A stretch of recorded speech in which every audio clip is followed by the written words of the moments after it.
mukminin liyasdadu imanan ma'a imanihim walillahi junudus samawati wal ard wa kana Allahu aliman hakima. Asyhadu an la ilaha illallah wahdahu la syarikalah wa asyhadu anna sayyidana Muhammadan abduhu wa rasuluh. Allahumma salli wa sallim ala sayyidina Muhammad wa ala alihi wa sahbihi ajma'in, amma ba'du.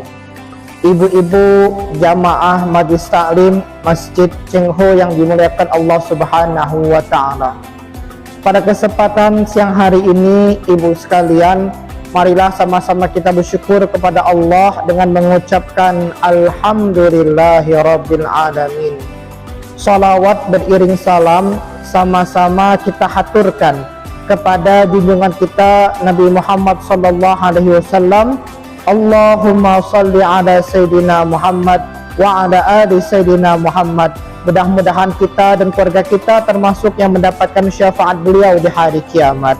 Amin ya rabbal alamin. Ibu-ibu yang berbahagia, izinkan kami untuk memperkenalkan diri. Nama Haji Ahmad Fikri MPD. Kami sehari-hari adalah dosen di Universitas Islam Negeri Sultan Taha Saifuddin di Mendalu. Alhamdulillah pada kesempatan hari ini bisa bersilaturahim dengan ibu-ibu sekalian. Mudah-mudahan apa yang katakan Nabi Muhammad SAW, man ahabba ayyub satalahu fi rizkihi wa yunsa'alahu fi atharihi fal yasil rahimah. Siapa orang yang ingin Allah panjangkan usianya, Allah berkahi, Allah lapangkan rezekinya, maka hendaklah dia menjalin tali silaturahim. Ibu-ibu kalau menjalin tali silaturahim, datang dari rumah ke rumah, kita butuh waktu yang lama, Bu, ya. Betul tak? Ibu ini nanti yang pertama ibu-ibu ke rumah ibu yang sebelah sini, nanti digilir sampai habis, butuh waktu berjam-jam. Tapi dengan kita datang di masjid yang kita cintai ini, kita bermuajahah, ketemu, sudah mendapatkan pahala silaturahim. Mudah-mudahan Allah panjangkan umur kita, Allah lapangkan rezeki kita. Amin ya rabbal alamin. Ibu-ibu yang berbahagia, pada kesempatan hari ini kami pun mengingatkan bagi ibu yang belum niat iktikaf di masjid, sama-sama kita niat iktikaf di masjid. Nawaitul iktikaf fi hadzal masjid lillahi ta'ala. Sahaja aku iktikaf di masjid ini karena Allah Ta'ala. Mengapa begitu, Ustaz?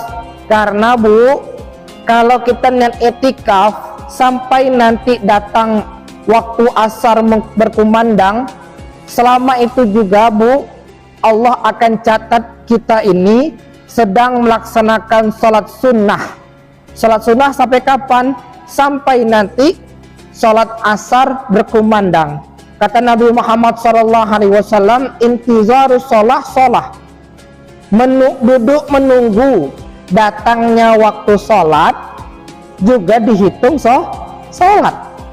Ibu duduk dengarkan pengajian dengan niat iktikaf, pahala iktikafnya dapat, pahala sholat sunnahnya juga dapat, dan pengajiannya juga dapat. Mudah-mudahan inilah nanti yang akan membahagiakan kita di akhirat.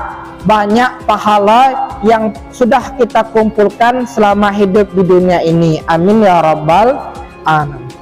Yang kedua, ibu-ibu sekalian, kita patut bersyukur masih diberikan umur masuk ke dalam bulan Rajab, bulan yang dimana Allah Subhanahu wa Ta'ala jadikan salah satu dari bulan haram. Allah berfirman, inna iddatasy syuhuri indallah isna asyara syahran fi kitabillah yauma khalaqas samawati wal ard minha arba'atun hurum. Sesungguhnya bilangan bulan yang Allah Subhanahu wa Ta'ala tetapkan ketika Allah menciptakan langit, menciptakan bumi, jumlahnya ada 12 bulan, dan 4 bulan ada bulan haram. bulan haram ini Ibu sekalian dinamakan bulan haram, kata Imam Fakhruddin Ar-Razi, annal maksiyata fiha asyaddu iqaban. Siapa yang berbuat kesalahan, berbuat dosa di bulan 4 ini, maka dosanya pun lebih besar daripada dosa yang dilakukan di luar bulan haram. Tapi sebaliknya, wa ta'ah aksaru sawaban. Dan kalau kita berpahala Bu, kita hadir majlis taklim, kita sholat berjamaah di bulan haram seperti ini, bulan Rajab, nanti ada lagi namanya bulan Zulqa'dah, Zulhijjah, dan Muharram, pahalanya pun lebih besar daripada bulan-bulan yang lain kecuali di bulan Ramadan. Kalau di Ramadan sudah Ramadan bulan yang paling agung. Di bawahnya adalah bulan Rajab, bulan Zulqa'dah, Zulhijjah, dan Muharram. Ada amalan-amalan Bu yang berkaitan dengan bulan ini. Salah satunya adalah Nabi Muhammad diceritakan oleh Anas bin Malik. Anas bin Malik ini adalah pembantu beliau, bahwasanya ketika Nabi Muhammad masuk ke dalam bulan Rajab seperti sekarang, Nabi senantiasa berdoa, Allahumma barik lana fi Rajab wa Sya'ban wa balighna Ramadan. Allahumma barik lana, ya Allah berikanlah kami keberkahan. Tapi Bu jangan khilaf ujungnya. Kenapa? Allahumma barik lana fima razaqtana wa qina azaban. Pangkalnya mirip, tapi ujungnya beda. Kalau Allahumma barik lana fima razaqtana, itu berarti nak makan. Nak makan. Tapi yang dibaca setelah sholat adalah Allahumma barik lana fi Rajab wa Sya'ban wa balighna Ramadan.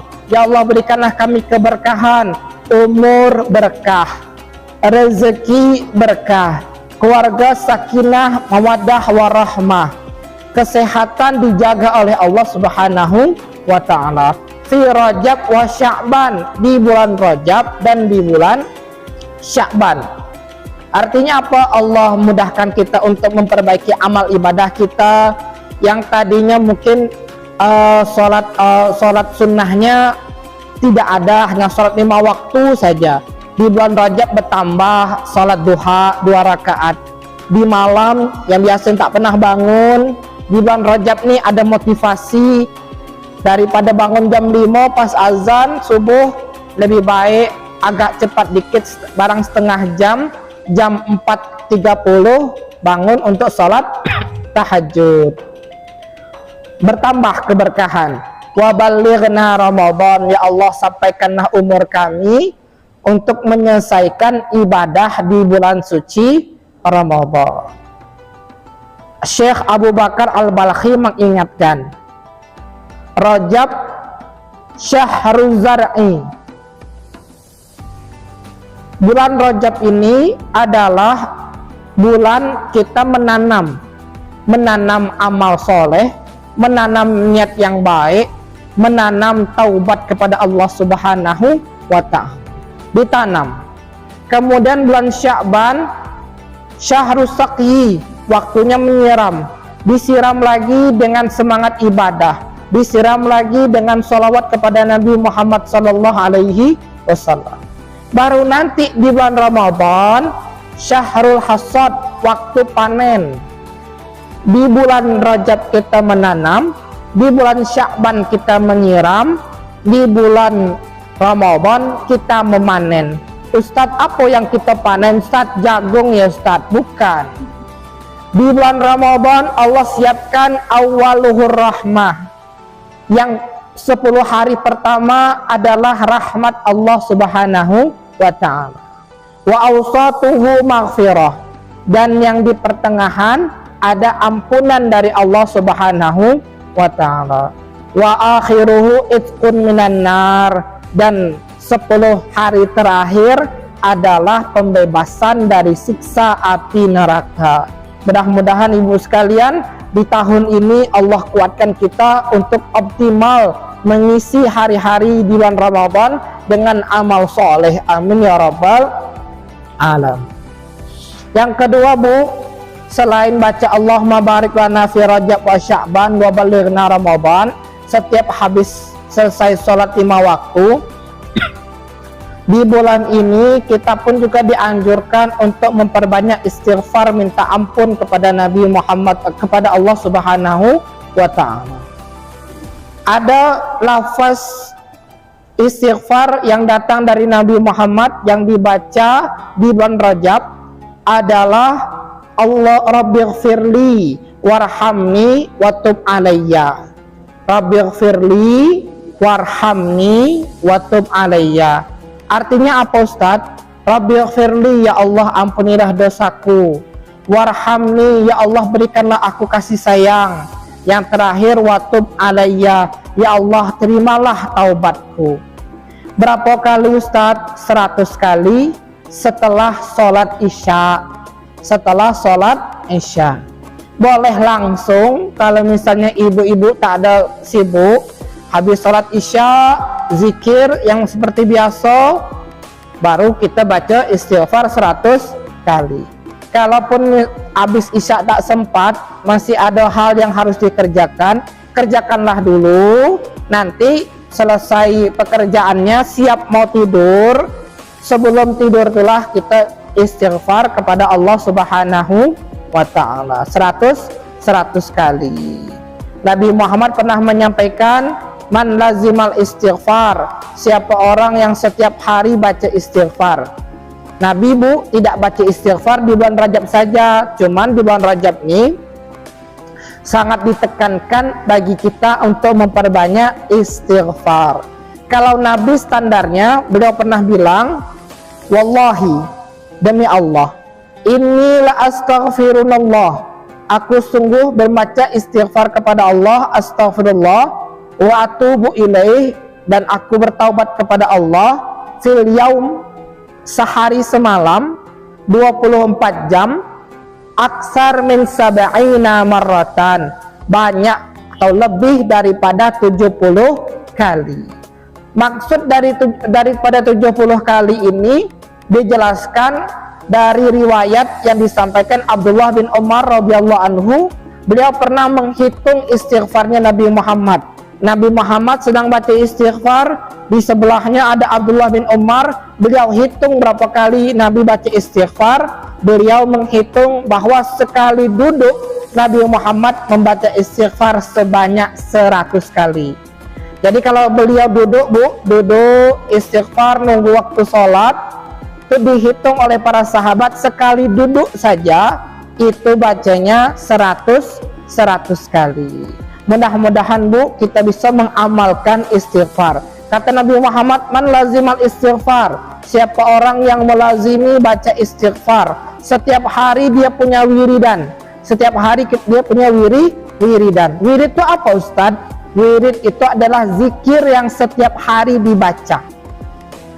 Istighfar tuh Bu, alhamdulillahnya, eloknya, itu bisa dilakukan baik orang yang sedang dalam keadaan suci atau orang lagi sedang uzur syar'i ataupun sedang menstruasi. Kenapa? Istighfar bukan daripada Al-Quran. Nah, kalau Al-Quran bagi ibu-ibu tak bisa baca waktu menstruasi.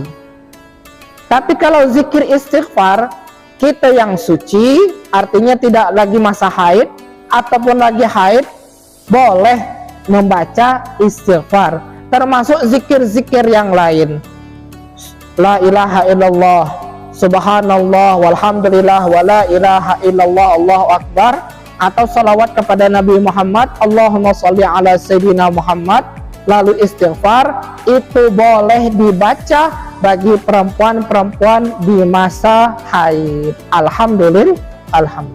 Man lazima istighfar, kata Nabi Muhammad, siapa orang yang melazimi istighfar, ja'alallahu min kulli dhikin faraja, Allah akan menjadikan kalau orang ini ditimpa kesulitan, Allah akan berikan kelapangan, artinya apa? Kemudahan dalam segala urusan. Wa min kulli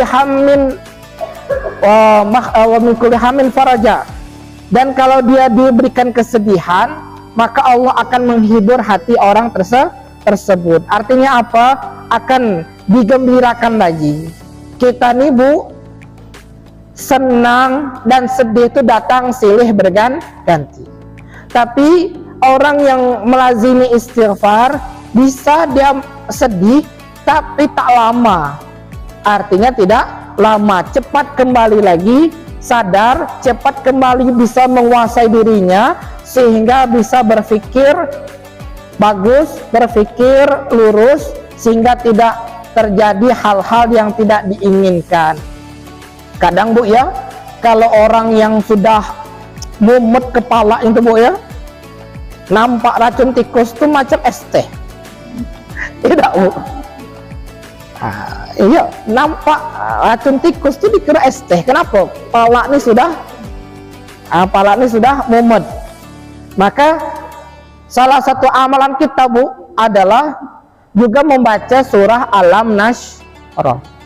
Alam nasyrah laka sadrak. Bukankah kami telah melapangkan dadamu wahai Muhammad? Artinya apa? Nabi Muhammad itu pernah mengalami masa-masa wahyu itu lambat datang. Wahyu ayat ini lambat datang. Allah nguji kesabaran Nabi Muhammad. Biasanya sehari, 2 hari atau 3 hari itu malaikat Jibril datang membawa ayat Al-Quran. Ini ditunggu lama tak datang-datang. Ditunggu lama tak datang-datang. Karena Al-Quran ini Bu beda dengan kitab suci lain. Beda dengan kitab suci Taurat Nabi Musa, beda dengan kitab Injil Nabi Isa. Kalau kitab Taurat, kitab Injil itu Allah turunkan satu buku. Satu buku tuh turun. Tapi kalau Al-Quran tidak. Al-Quran itu diturunkan sedikit demi sedikit selama 23 tahun. 40 tahun Nabi Muhammad diangkat jadi Nabi dan Rasul, 63 tahun Nabi wafat.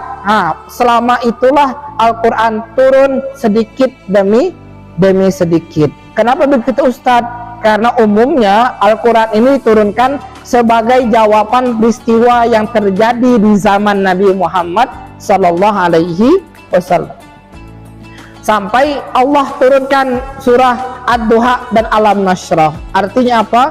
Ketika surah itu datang, Nabi Muhammad yang tadi merasa sempit hidupnya, merasa kebingungan, kembali semangat lagi, hatinya menjadi lapang karena ayat dari Allah sudah turun kembali. Alhamdulillahirabbil alamin.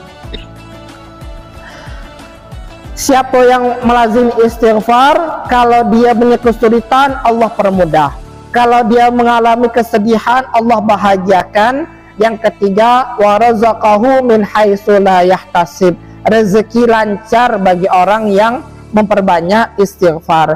Bagi ibu-ibu yang ada usaha di rumah atau suaminya kerja, ibu di rumah banyaklah istighfar.